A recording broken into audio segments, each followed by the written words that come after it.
ಕರ್ನಾಟಕ ರಾಜಕೀಯದಲ್ಲಿ ವಾಗ್ದಾಳಿಗಳು ಹೊಸದೇನಲ್ಲ. ಆದರೆ ಈಗ ಮಾಜಿ ಮುಖ್ಯಮಂತ್ರಿ ಬಿಎಸ್ ಯಡಿಯೂರಪ್ಪ ಮತ್ತು ಈಗಿನ ಮುಖ್ಯಮಂತ್ರಿ ಸಿದ್ದರಾಮಯ್ಯ ನಡುವಿನ ವಾಕ್ಸಮರವು ತಾರಕಕ್ಕೇರಿದೆ.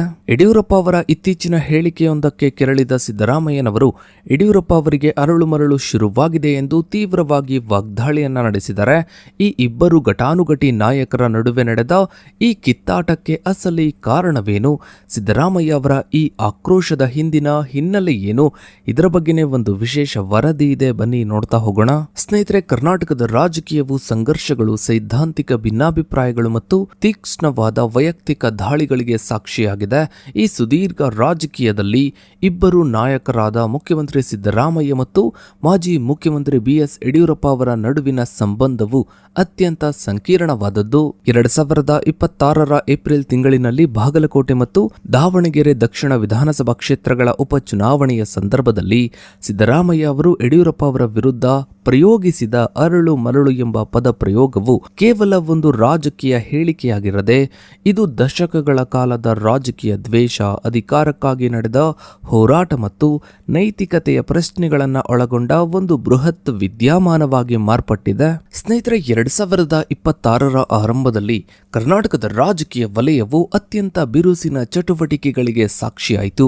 ಈ ಅವಧಿಯಲ್ಲಿ ನಡೆದ ಬಾಗಲಕೋಟೆ ಮತ್ತು ದಾವಣಗೆರೆ ದಕ್ಷಿಣ ಕ್ಷೇತ್ರಗಳ ಉಪಚುನಾವಣೆಗಳ ಪ್ರಚಾರವು ರಾಜ್ಯದ ಕಾಂಗ್ರೆಸ್ ಸರ್ಕಾರಕ್ಕೆ ಅಗ್ನಿ ಪರೀಕ್ಷೆಯಂತಿದ್ವು. ಈ ಕ್ಷೇತ್ರಗಳಲ್ಲಿನ ಗೆಲುವು ಅಥವಾ ಸೋಲು ಕೇವಲ ಸಂಖ್ಯಾಬಲದ ಪ್ರಶ್ನೆಯಾಗಿರದೆ ಸಿದ್ದರಾಮಯ್ಯನವರ ನಾಯಕತ್ವ ಮತ್ತು ಇವರ ಗ್ಯಾರಂಟಿ ಯೋಜನೆಗಳ ಜನಪ್ರಿಯತೆಯ ಮಾಪಕವಾಗಿತ್ತು. ಪ್ರಚಾರದ ಕಣವು ಸಿದ್ಧವಾಗ್ತಿದ್ದ ಹಾಗೆ ಬಿಜೆಪಿಯ ಹಿರಿಯ ನಾಯಕ ಮತ್ತು ಲಿಂಗಾಯತ ಸಮುದಾಯದ ಪ್ರಶ್ನಾತೀತ ನಾಯಕ ಬಿಎಸ್ ಯಡಿಯೂರಪ್ಪ ಅವರು ಅಖಾಡಕ್ಕಿಳಿದು ಸಿದ್ದರಾಮಯ್ಯನವರ ವಿರುದ್ಧ ಗಂಭೀರ ಆರೋಪಗಳನ್ನು ಮಾಡಲು ಪ್ರಾರಂಭಿಸಿದರು. ಮಾರ್ಚ್ 31ರಂದು ದಾವಣಗೆರೆಯಲ್ಲಿ ನಡೆದ ಪತ್ರಿಕಾಗೋಷ್ಠಿಯಲ್ಲಿ ಯಡಿಯೂರಪ್ಪನವರು ಸಿದ್ದರಾಮಯ್ಯನವರನ್ನು ನಂಬಿಕೆ ದ್ರೋಹಕ್ಕೆ ಮತ್ತೊಂದು ಹೆಸರು ಎಂದು ಬಣ್ಣಿಸಿದರು.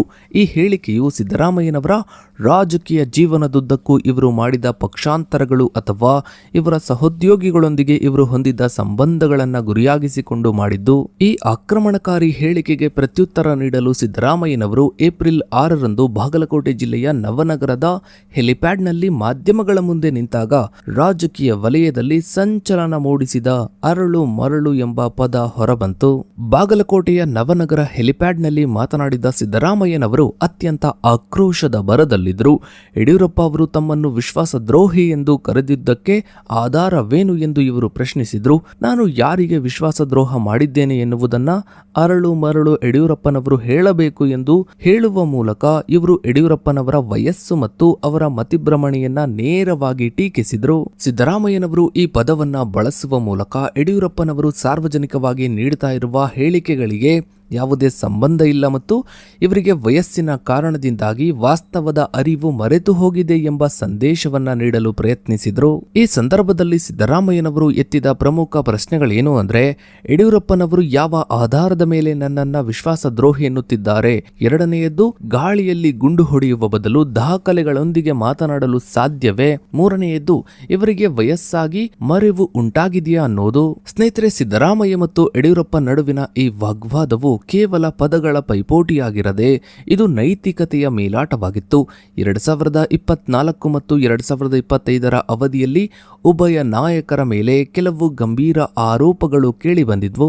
ಬಿಎಸ್ ಯಡಿಯೂರಪ್ಪ ಅವರ ಮೇಲೆ 17 ವರ್ಷದ ಬಾಲಕಿಯ ಮೇಲೆ ದೌರ್ಜನ್ಯ ಎಸಗಿದ ಆರೋಪದಡಿ ಪೋಕ್ಸೋ ಕಾಯ್ದೆಯಡಿ ಪ್ರಕರಣವನ್ನ ದಾಖಲಿಸಲಾಗಿತ್ತು. ಮಾರ್ಚ್ 2024ರಲ್ಲಿ ದಾಖಲಾಗಿದ್ದ ಈ ಪ್ರಕರಣದಲ್ಲಿ ಸಿಐಡಿ ಜೂನ್ 27ರಂದು ಚಾರ್ಜ್ ಶೀಟ್ ಸಲ್ಲಿಸಿತ್ತು. ಮತ್ತೊಂದೆಡೆ ಸಿದ್ದರಾಮಯ್ಯನವರ ಪತ್ನಿ ಪಾರ್ವತಿಯವರಿಗೆ ಮೈಸೂರು ನಗರಾಭಿವೃದ್ಧಿ ಪ್ರಾಧಿಕಾರದಿಂದ ಅಂದ್ರೆ ಮೂಡಾದಿಂದ 14 ಪರ್ಯಾಯ ನಿವೇಶನಗಳನ್ನು ಹಂಚಿಕೆ ಮಾಡಿರುವ ವಿಷಯದಲ್ಲಿ ದೊಡ್ಡ ಹಗರಣ ನಡೆದಿದೆ ಎಂದು ಬಿಜೆಪಿ ಆರೋಪಿಸಿತು. ಯಡಿಯೂರಪ್ಪನವರು ಸಿದ್ದರಾಮಯ್ಯನವರ ರಾಜೀನಾಮೆಗೆ ಒತ್ತಾಯಿಸಿದಾಗ ಸಿದ್ದರಾಮಯ್ಯನವರು ಪೋಕ್ಸೋ ಪ್ರಕರಣವನ್ನ ಅಸ್ತ್ರವಾಗಿ ಬಳಸಿದರು.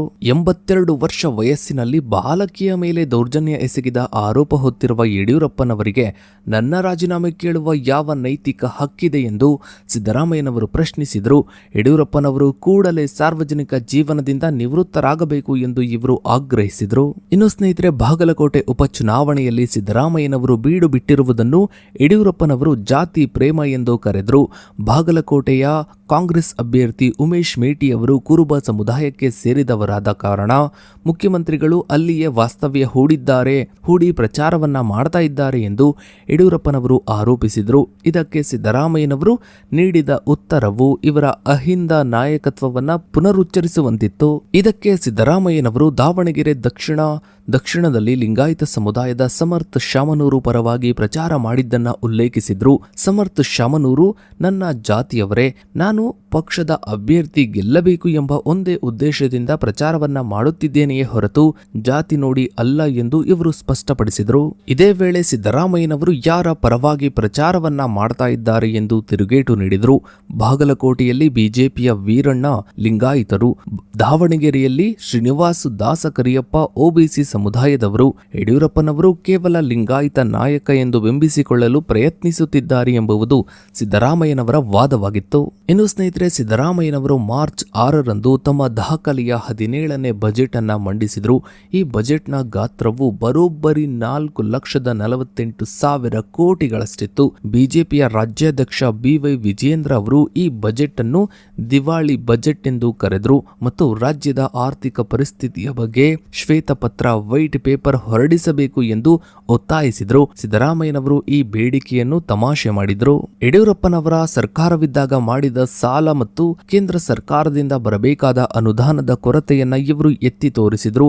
15ನೇ ಹಣಕಾಸು ಆಯೋಗದ ಶಿಫಾರಸಿನಂತೆ ಕರ್ನಾಟಕಕ್ಕೆ ಬರಬೇಕಾದ 11,495 ಕೋಟಿಗಳ ವಿಶೇಷ ಅನುದಾನವನ್ನು ಕೇಂದ್ರ ಸರ್ಕಾರ ನೀಡದಿರುವುದಕ್ಕೆ ಯಡಿಯೂರಪ್ಪನವರು ಯಾಕೆ ಧ್ವನಿ ಎತ್ತುತ್ತಿಲ್ಲ ಎಂದು ಇವರು ಪ್ರಶ್ನಿಸಿದರು. ಈ ವಿಷಯದಲ್ಲಿ ಯಡಿಯೂರಪ್ಪನವರು ಪ್ರಧಾನಿ ನರೇಂದ್ರ ಮೋದಿಯವರ ಮುಂದೆ ಇಲಿಯಂತೆ ವರ್ತಿಸುತ್ತಿದ್ದಾರೆ, ಆದರೆ ರಾಜ್ಯದಲ್ಲಿ ಹುಲಿ ಎಂದು ಕರೆಸಿಕೊಳ್ತಾರೆ ಎಂದು ಸಿದ್ದರಾಮಯ್ಯನವರು ಈ ಹಿಂದೆಯೇ ಟೀಕಿಸಿದರು. 2026ರ ಉಪಚುನಾವಣೆಯ ಪ್ರಚಾರದಲ್ಲಿಯೂ ಇದೇ ಆರ್ಥಿಕ ವಾದಗಳು ಮುನ್ನೆಲೆಗೆ ಬಂದಿದ್ವು. ಇನ್ನು ಸ್ನೇಹಿತರೆ, ಸಿದ್ದರಾಮಯ್ಯ ಮತ್ತು ಯಡಿಯೂರಪ್ಪ ಅವರ ನಡುವಿನ ಸಂಬಂಧವು ಈ ಹಿಂದಿನಿಂದಲೂ ವೈಮನಸ್ಸಿನಿಂದಲೇ ಕೂಡಿದೆ. ಇವರಿಬ್ಬರ ನಡುವೆ ನಡೆದ ಕೆಲವು ಪ್ರಮುಖ ವಾಗ್ವಾದಗಳನ್ನ ನೋಡ್ತಾ ಹೋದ್ರೆ 2021ರ ಇಲಿ ಹುಲಿ ವಿವಾದ, ಬ್ಯಾಂಕಿಂಗ್ ಪರೀಕ್ಷೆಗಳನ್ನ ಕನ್ನಡದಲ್ಲಿ ನಡೆಸಲು ಕೇಂದ್ರ ಸರ್ಕಾರ ನಿರಾಕರಿಸಿದಾಗ ಯಡಿಯೂರಪ್ಪನವರು ಮೋದಿಯವರ ಮುಂದೆ ಇಲಿಯಂತೆ ಅಡಗಿಕೊಳ್ತಾರೆ ಎಂದು ಸಿದ್ದರಾಮಯ್ಯ ಟೀಕಿಸಿದರು. 2018ರಲ್ಲಿ ವಿಧಾನಸಭಾ ಚುನಾವಣೆಯ ಮುನ್ನ ಯಡಿಯೂರಪ್ಪನವರು 10 ಪ್ರಶ್ನೆಗಳನ್ನ ಕೇಳಿದಾಗ ಸಿದ್ದರಾಮಯ್ಯನವರು ಬಿಜೆಪಿಯ ಆಡಳಿತ ವೈಫಲ್ಯದ ಬಗ್ಗೆ 10 ಪ್ರತಿ ಪ್ರಶ್ನೆಗಳನ್ನ ಕೇಳಿ ಸೋಷಿಯಲ್ ಮೀಡಿಯಾದಲ್ಲಿ ಯುದ್ಧವನ್ನೇ ಸಾರಿದ್ರು. ಒಟ್ಟಾರೆಯಾಗಿ ಯಡಿಯೂರಪ್ಪನವರು ರಾಜಕೀಯ ನಿವೃತ್ತಿಯನ್ನ ಘೋಷಿಸಿದ್ರು ಕೂಡ ರಾಜಕೀಯ ಪ್ರಚಾರದಲ್ಲಿ ತೊಡಗಿ ಕಾಂಗ್ರೆಸ್ ಸರ್ಕಾರವನ್ನ ಸಿದ್ದರಾಮಯ್ಯನವರನ್ನ ತರಾಟೆಗೆ ತೆಗೆದುಕೊಳ್ತಾ ಇದ್ದಾರೆ. ಇದಕ್ಕೆ ಪ್ರತಿಯಾಗಿ ಮತ್ತೊಂದು ಕಡೆ ಸಿದ್ದರಾಮಯ್ಯನವರು ಕೂಡ ತಕ್ಕ ಪ್ರತ್ಯುತ್ತರವನ್ನ ನೀಡ್ತಾನೆ ಇದ್ದಾರೆ. ಸೊ ಇದಾಗಿತ್ತು ಸ್ನೇಹಿತರೆ ಇವತ್ತಿನ ಈ ಒಂದು ವಿಡಿಯೋದ ಬಗ್ಗೆ ನಿಮ್ಮ ಅನಿಸಿಕೆ ಅಭಿಪ್ರಾಯಗಳನ್ನ ತಪ್ಪದೆ ಕಮೆಂಟ್ ಸೆಕ್ಷನ್ ಅಲ್ಲಿ ಕಮೆಂಟ್ ಮಾಡಿ. ಹಾಗೆ ವಿಡಿಯೋಗೊಂದು ಲೈಕ್ ಮಾಡ್ತಾ ವಿಡಿಯೋನ ಆದಷ್ಟು ಎಲ್ಲ ಕಡೆ ಶೇರ್ ಮಾಡಿ. ನೀವಿನ್ನು ನಮ್ಮ ಚಾನಲ್ಗೆ ಸಬ್ಸ್ಕ್ರೈಬ್ ಆಗಿಲ್ಲ ಅಂದ್ರೆ ಕೆಳಗಡೆ ಕಾಣ್ತಾ ಇರೋ ಸಬ್ಸ್ಕ್ರೈಬ್ ಅನ್ನ ಕ್ಲಿಕ್ ಮಾಡಿ. ಹಾಗೆ ಪಕ್ಕದಲ್ಲಿ ಕಾಣೋ ಬೆಲ್ ಐಕಾನ್ ಕೂಡ ಕ್ಲಿಕ್ ಮಾಡಿ. Thanks for